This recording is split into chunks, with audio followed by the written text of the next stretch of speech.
하나님의 말씀은 그 당시에 통치자들, 권력자들 그들에게 임한 것이 아니라 누구에게 임하였냐면 빈들에 있는 요한에게 임하게 됩니다. 이제 요한이 요다강 주변을 다니면서 사람들에게 죄 사함을 받게 하는 세례를 줍니다. 그런데 세례를 받으러 나온 무리들을 향해서 강하게 책망을 해요. 그럼 뭐라고 얘기냐면 회개에 합당한 열매를 맺으라. 이것이 이제 지난주까지의 말씀이에요. 그리고 오늘 말씀은 그러면 회개에 합당한 열매, 이건 뭔가? 이제 요한은 이런 질문을 하는 그들을 향해서 그들의 상황에 맞는, 각자의 상황에 맞는 삶의 열매가 무엇인지를 세 가지를 가르쳐 줍니다. 우리 한 절 한 절 한번 읽어보겠습니다. 10절, 11절 읽겠습니다. 시작. 우리가 물어 이르되 그러면 우리가 무엇을 하리이까? 대답하여 이르되 옷 두 벌 있는 자는 옷 없는 자에게 나눠줄 것이요 먹을 것이 있는 자도 그렇게 할 것이니라 하고. 자, 회개에 합당한 첫 번째 열매가 뭐냐면 먼저 옷과 먹을 것을 나누라는 거예요.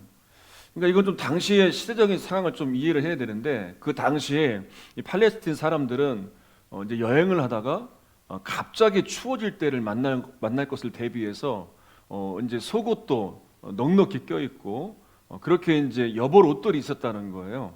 그래서 옷이 흔히들 이제 넉넉히 가지고 있었기 때문에 옷 두 벌을 나누라라는 건 이건 부유한 사람, 뭔가 많이 가진 사람들이 나누는 것이 아니라 누구나 다 어려운 사람들을 도울 수 있어야 된다. 가진 것을 가지고 나눌 수 있어야 된다라고 말하는 거예요. 그것도 먹을 것을 나눠라라는 이야기는 당시에 이제 로마의 수탈이 있고 또 지도자들의 착취가 있으면서 많은 사람들이 이제 가난을 겪었어요. 그래서 먹을 것이 없었다는 거예요. 굶주리는 자들도 많았고, 그러니까 자신도 넉넉하고 굶주렸지만 그러나 주변에 나보다 더 어려운 가운데 있는 가난한 자들을 위해서 나눠주는 것, 이 먹을 것을 나눠주는 것, 입을 것을 나눠주는 것, 이게 회개에 합당한 열매라고 말하고 있어요. 그러니까 여기서 우리가 중요한 사실을 발견할 수 있는데, 그건 뭐냐면 회개한 이후에 하나님께 어떻게 해야 된다 이렇게 얘기하지 않아요. 하나님께 어떻게 반응해야 된다 이렇게 말하지 않고 사람들과 이웃과의 관계에서 어떻게 해라. 그러니까 그 다음 구절도 계속 보면 사람들과의 관계에서 고쳐야 할 것은 무엇이고 어떻게 돼야 되느냐, 이게 회개에 합당한 열매다라고 말하고 있어요. 그러니까 예수님을 만나고 나서 사람들을 보면요, 정말 그들의 삶이 달라진 걸 보는데 사람들과의 관계 속에서 달라져요. 정말 회개한 이후에 그 삶이 사람들을 대하는 게 완전히 달라집니다. 성경도 보게 되면 대표적인 사람이 삭개오 아니겠습니까? 삭개오는 자기 욕심, 자기 탐심을 채우기 위해서 얼마나 자기만 알던 사람이었습니까? 그런데 그가 회개한 이후에 그 열매가 뭐였냐면 그렇게 착취해서 얻은 그것을 나눠주는 자가 되었어요.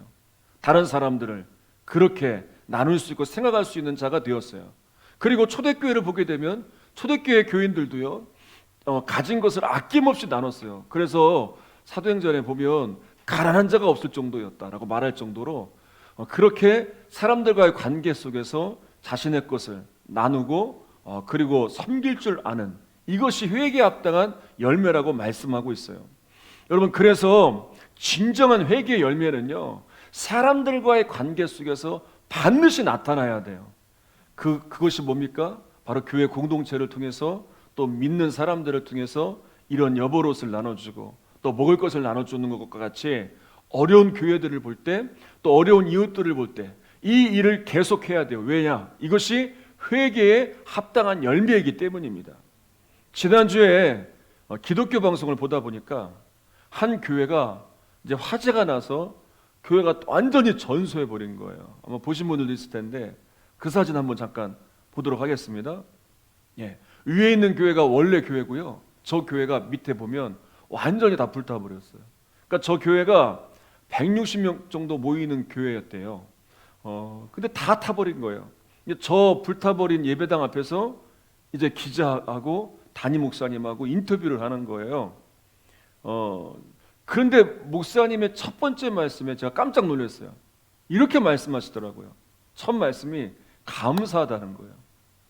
들어보니까 바로 본당 옆에 교육관이 있고 사택이 있는데 이제 열기로 인해서 조금 일부는 좀 끌렸지만 그래도 불이 옮겨 붙지 않아서 감사합니다. 그렇게 말하는 거예요. 그러면서 그 다음 하시던 말씀이 더 놀랐어요. 뭐라고 얘기하냐면 우리는 지금 10억이 넘는 피해를 당했습니다. 그러나 해마다 해왔던 나눔 사역은 멈추지 않을 겁니다.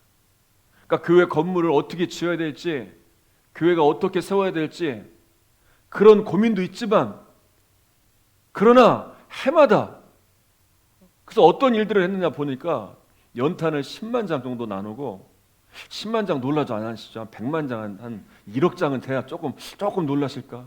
예. 그리고 푸드뱅크 사역을 연 5억 정도로 한다는 거예요.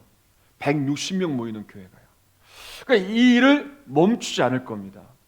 그렇게 이야기를 하는 거예요. 여러분 어떻게 이렇게 할 수 있을까? 이 엄청난 환란이잖아요. 엄청난 고난이잖아요. 그런데 그런 가운데서도 이 해마다 해온 이 엄청난 나눔의 사역들을 이어갈 수 있을까? 여전히 주님을 붙들고 주님을 바라보고 있기 때문에 환란 중에서도 절망적인 상황에서도 회개에 합당한 열매가 계속해서 맺어질 수 있는 거예요. 작년에 우리 모두가 다 참으로 힘든 시간들을 보내면서 교회들도 여러 가지로 힘든 시간들을 보내게 되었어요.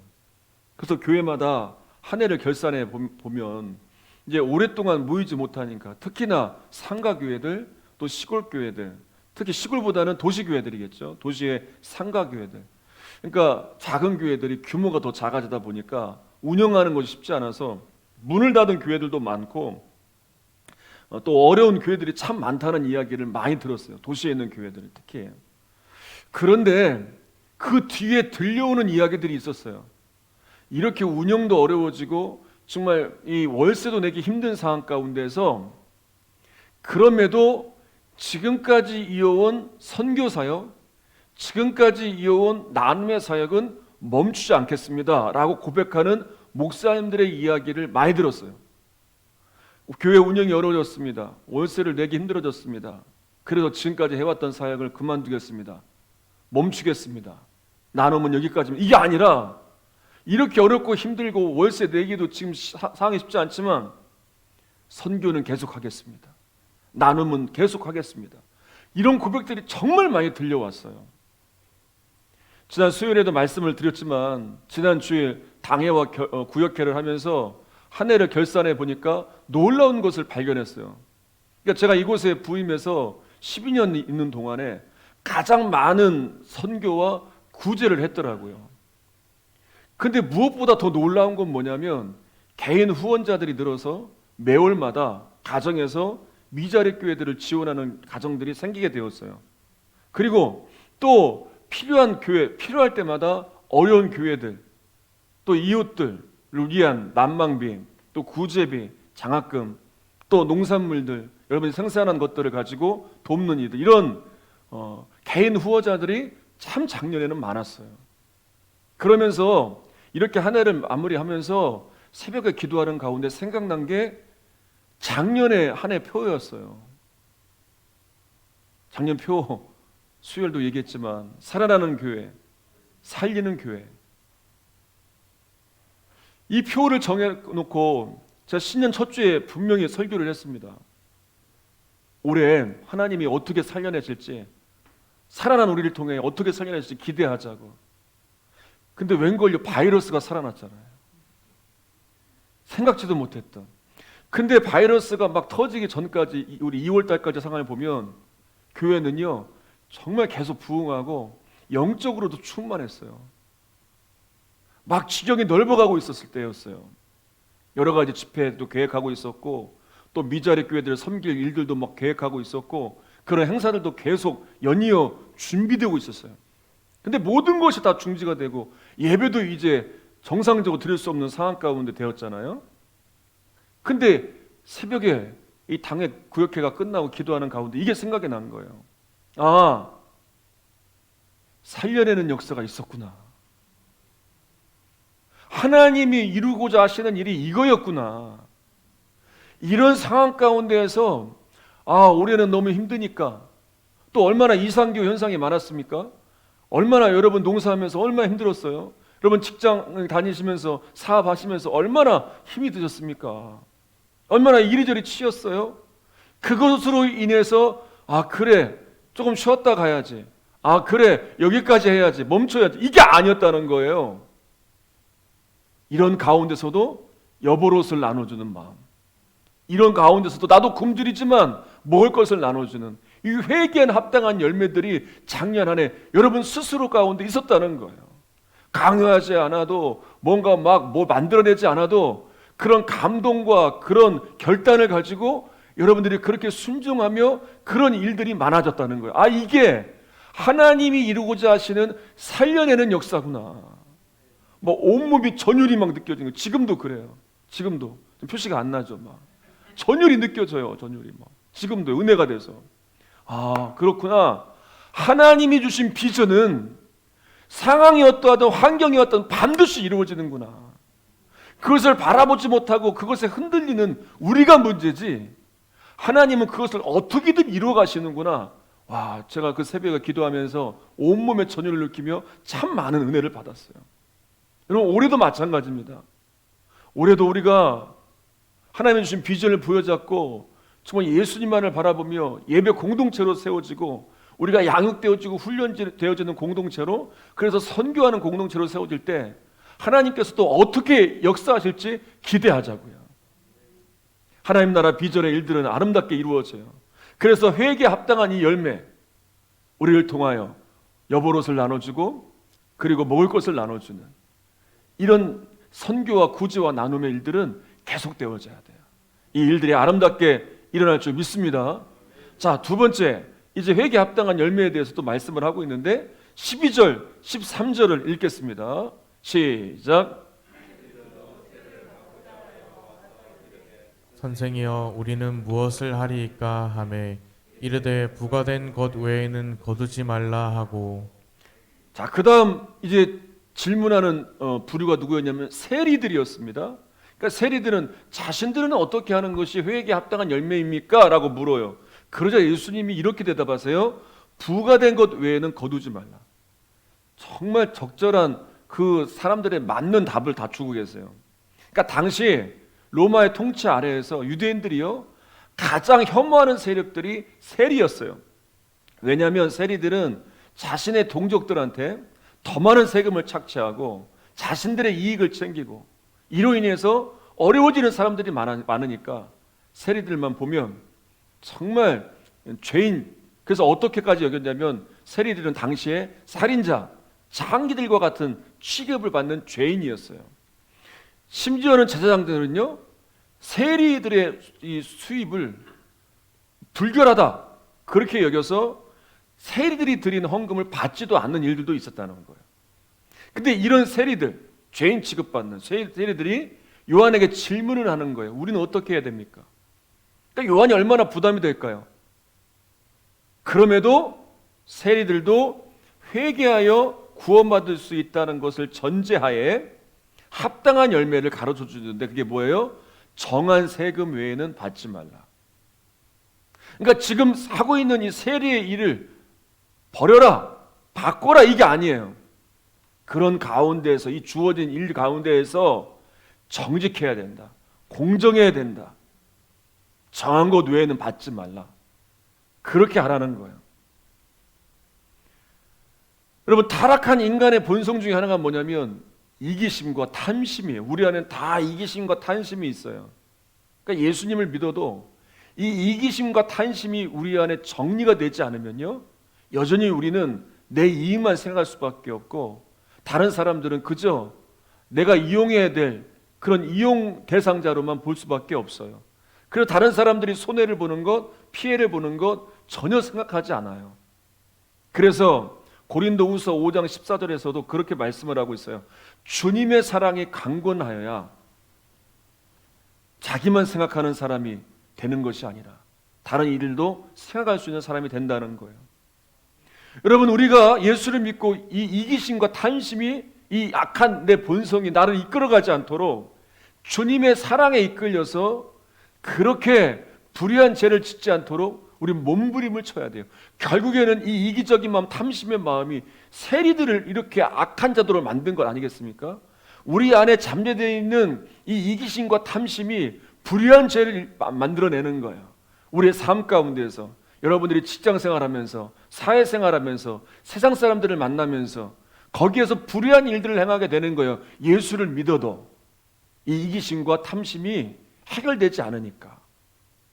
요즘 제가 재미있게 보는 TV 프로그램이 있어요.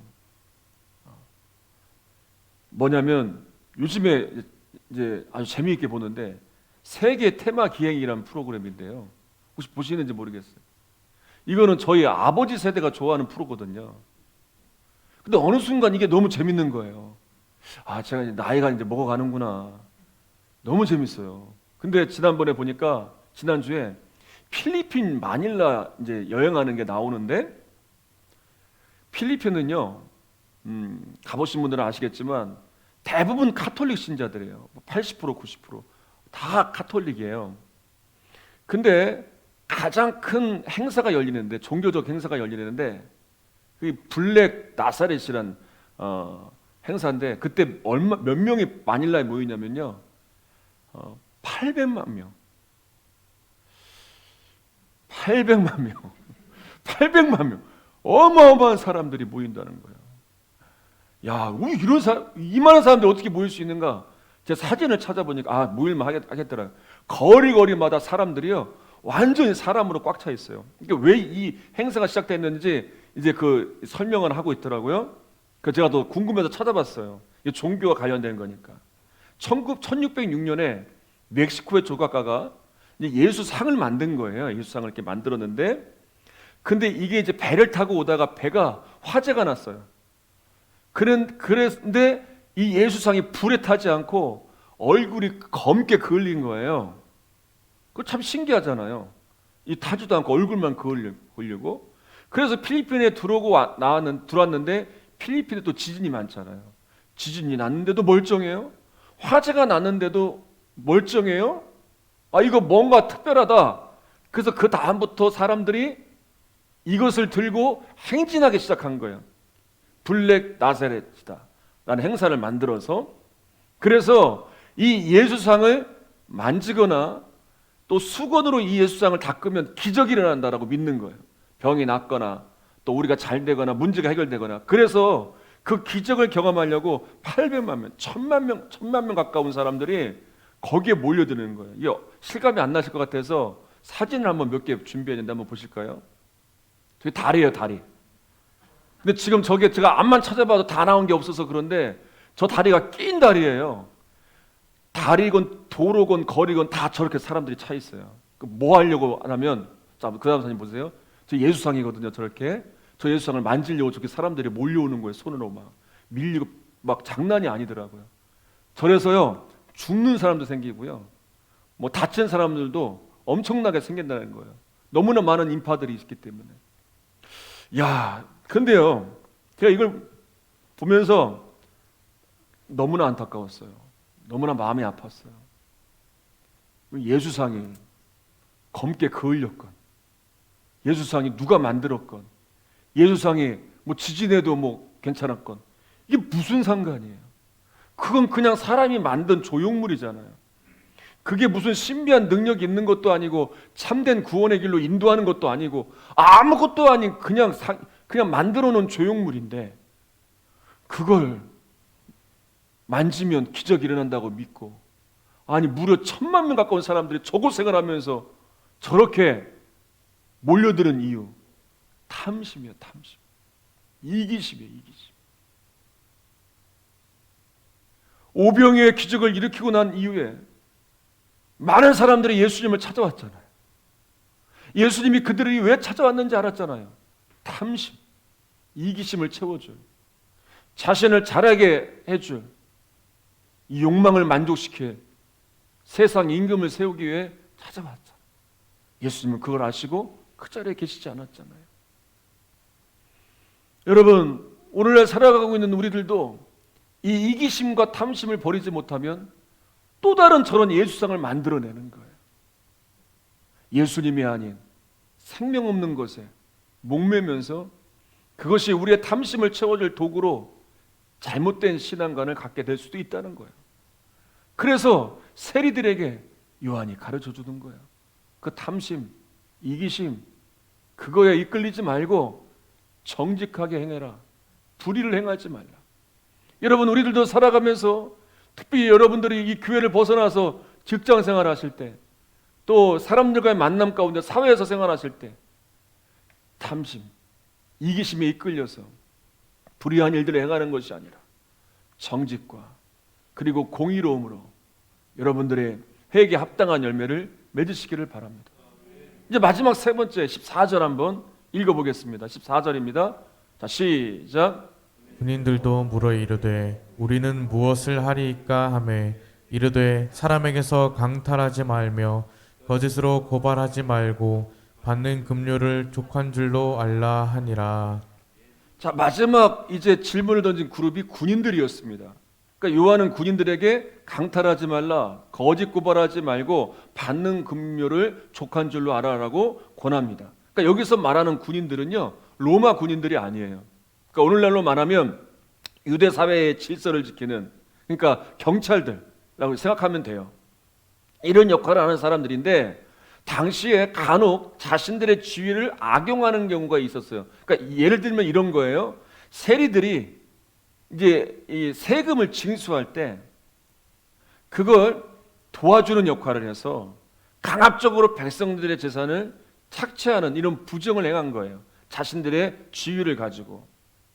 그러니까 자기 동족들이 아픔을 당하고 고통을 당하는 것을 품어주고 위로해 준 게 아니라 오히려 무자비한 일들을 행하게 된 것이죠.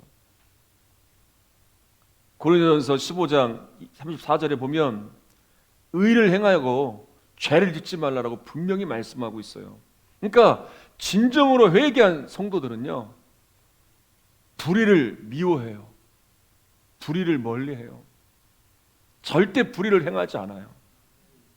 왜냐하면 하나님의 성품을 닮아 있기 때문에 의를 행하기에 힘을 다하게 돼요.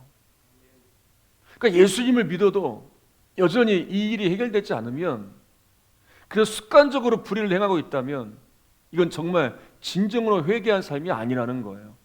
그래서 군인들을 향해서 그들의 민낯을 드러내 보이면서 요한이 불의한 일을 벌이라고 하는 거예요. 이제 말씀을 좀 맞춰가면서 한 가지 이야기로 마무리를 하려고 합니다. 여러분 다 아실 거예요. 얼마 전에 정말 안타까운 이야기, 정인이 이야기 다 아시죠? 이 10개월, 16개월밖에 안 된 이 어린아이, 이게 양부모에게 학대를 당해서 폭행을 당해서 양모에게 온몸에 멍이 들고 상처를 입고 뼈가 부러지고 장이 파열되고 췌장이 절단되고, 여러분 췌장은요 절단이 될 수가 없다는 거예요. 충격을 받아도. 그래서 그 실험을 해봤는데 아마도 예상하기로는 그 위에서 두 발로 강하게 뛰어내리지 않으면 췌장은 안쪽에 있기 때문에 절대 절단이 안 된대요. 그렇게 하지 않으면. 그냥 이렇게 쳐서 되는 게 아니라는 거예요. 위에서 두 발로 완전히 뛰어내려야 그 압력으로 그게 절단되는 거지. 그 어린 아이에게 얼마나 끔찍한 학대가 있었는지 몰라요. 근데 정말 우리를 아프게 한 일이 있었잖아요. 알고 보니까 그 양부모가 크리스찬이었죠. 독실한 크리스찬. 모두 다 목회자 자녀였어요. 너무나 안타깝더라고요. 근데 이 아이가 묻혀있는 곳이 어디에 있냐면, 우리 2년 전에 기억하실 거예요. 우리 전교인 야외 예배 때, 야유회 때 다녀왔던 양평이었나요? 예, 거기 하이패밀리 송기로 목사님이 운영하는 수양관. 왜 우리 거기 가셔서 나중에 우리 성도님들 중에서 나무도 심고 오셨잖아요. 거기에 보면 그 뒤쪽 언덕 위에 묘원이 있어요. 안데르센 공원 묘원이라고. 거기가 어떤 묘원이냐면 이렇게 이제 난치병으로 일찍 숨진 아이들, 그런 아이들을 위한 무료로 이제 운영되는 곳이에요. 근데 그곳에 이제 정인이가 이제 묻혀 있는 거예요. 근데 이 송기령 목사님이 이 아이가 이제 이런 병으로만 숨진 아이인 줄 알았다가 이상한 거예요. 누가 찾아오지도 않고 부모도 오지도 않고. 그런데 수많은 사람들이 가보셔서 알지만 거의 얼마나 저기 굽이굽이 언덕입니까? 이거 진짜 거의 큰맘 먹고 가야 하잖아요. 길이. 근데 그 골짜기까지 사람들이 계속 찾아오는 거예요.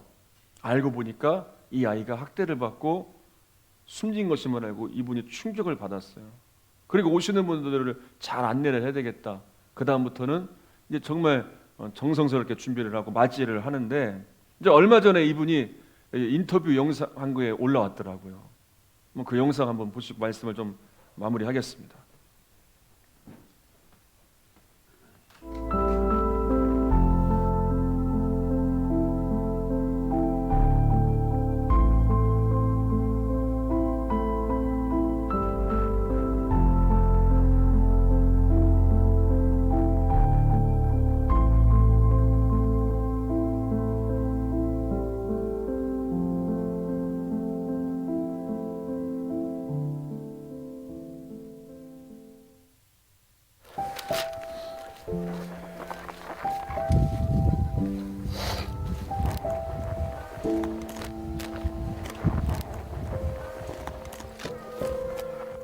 예, 밤새 눈이 쏟아졌는데 눈 때문에 추모객들의 발길이 끊기지는 않을 것 같습니다. 모두들 강추위에 코로나의 위중한 상황 속에서도 아이들 손목을 잡고 오는 것을 보았으니까요. 흰 눈을 보면서 우리의 눈물에 대한 정인이의 보답이 아닌가 이런 생각도 듭니다. 이 흰 눈을 보면서 우리의 모두의 마음이 다시 한번 정결케 되고 속죄하는 마음으로 돌이켰으면 하는 마음이 오신 분들이 그냥 빈손으로 오는 분들이 거의 없어요. 손에는 초콜릿이 들려있다든지 또 참 인상적인 것은 이 장난감을 들고 오는데 새 거를 가져오기보다는 집에서 자신이 아끼던 그 인형을, 아기 인형을 가져왔다든지 장난감을 가져왔다든지, 근데 그게 뭔가 아니 나누고 싶다는 마음들이었어요. 이래서 야, 정말 이게 좋은 세상이 여기 있구나. 그래서 참 부끄러움도 많이 느꼈고 고맙기도 했고.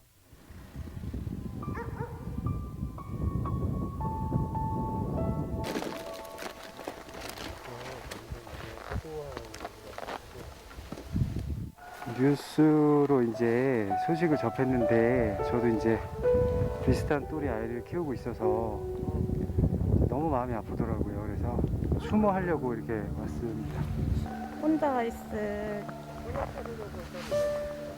정인이를 조금 이 추운 날에 좀 더 따뜻할 수 있도록 조금 여기 찾아오셔서 추모도 해주시고 하시면 좋을 것 같아요.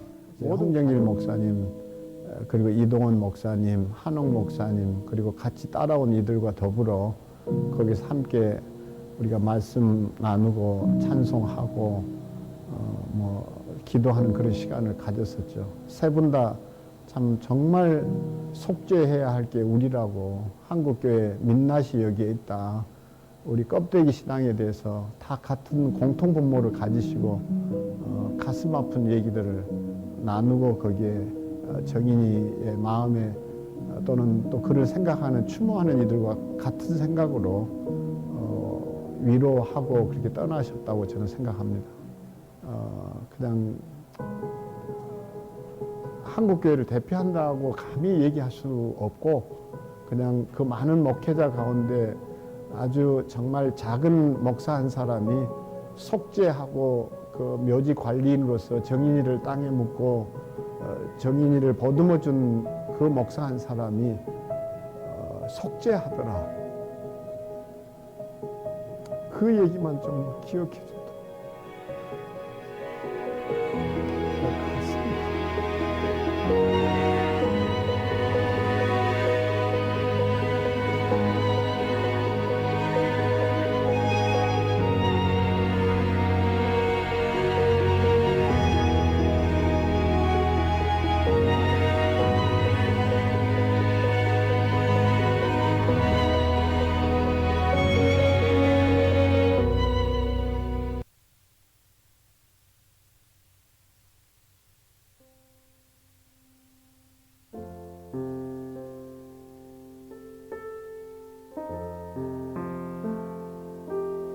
눈물을 회복해야 한다. 악마는 눈물을 흘리지 않는다. 울지 않아서 세상이 우리를 외면하고 등을 돌렸다. 악마를 좋아하고 사랑할 사람이 어디 있나? 눈물은 눈이 아니라 가슴으로 흘린다. 정인이를 땅에다 묻어준 것으로 끝나서는 안 된다. 정인이가 춥지 않게 우리 가슴에 눈물로 묻어주자. 그래야 또 다른 정인이가 탄생하지 않는다. 사순절이 다가오기 전에 우리 먼저 무릎을 꿇자. 내가 살고 가정이 살고 교회가 사는 길이다. 울고 울자. 한국교회는 지금 심폐소생술이 필요하다. 이 시간을 놓치면 모든 것이 끝난다. 지금 시작하자. 이 글을 제가 읽으면서 참 마음이 참 안타까웠습니다. 이것이 한국교회의 모습이다. 민낯이다. 하나님을 믿지만 여전히 이기적인 모습들, 참지 못하고 분노하고 용서하지 못하는 모습들, 이것이 우리의 모습이라고 고백하는 한 한국교회의 원로 지도자의 고백이 우리 모두의 마음 아니겠습니까?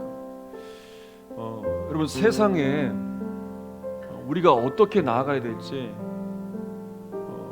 분명히 주님은 말씀만 해주신 게 아니라 주님은 삶으로 직접 이 땅에 오셔서 몸으로 보여주셨어요. 오늘 새벽에도 말씀을 보니까 어떻게 사람들을 대해야 되는지, 원수까지도 어떻게 해야 되는지를 구체적으로 가르쳐 주셨어요. 그리고 오늘도 본문의 말씀을 보니까 회개한 사람, 구원받은 사람은 어떻게 살아가야 되는지 그 직종별로 맞게 가르쳐 주면서 우리 모두에게 동일하게 말씀하고 계세요. 그건 뭐냐? 우리 안에 잠재되어 있는 그런 헛된 욕망들, 이기적인 마음들, 탐심들, 욕심들, 우리를 끊임없이 죄를 짓게 만들고 불의하게 만드는 그것에 이끌리며 사는 것이 아니라 주님이 가르쳐 주신 말씀들, 주님이 보여주신 삶의 모습들, 우리가 가야 할 주님이 주신 그 비전들을 이루어가면서 정의를 행하고 공의를 행하고 하나님의 사랑을 전하는 이 아름다운 역사가 그럼 지금 필요할 때 아니겠습니까? 여러분, 그렇게 우리는 세상에 승리를 선포하는 거예요. 고집스러운 모습이 아니라, 아무것도 통하지 않는 불통하는 모습이 아니라 하나님의 사랑이 우리를 통해 어떻게 흘러가는지, 회개한 자들이 어떻게 합당한 열매를 맺는지, 그렇게 승부할 때 이 세상에는 하나님의 선한 역사들이 오늘도 계속되어질 거예요. 올 한 해 이 역사가 우리 교회를 통하여, 저와 여러분을 통하여 이 회개에 합당한 열매가 계속되어지는 역사가 있기를 간절히 소망합니다.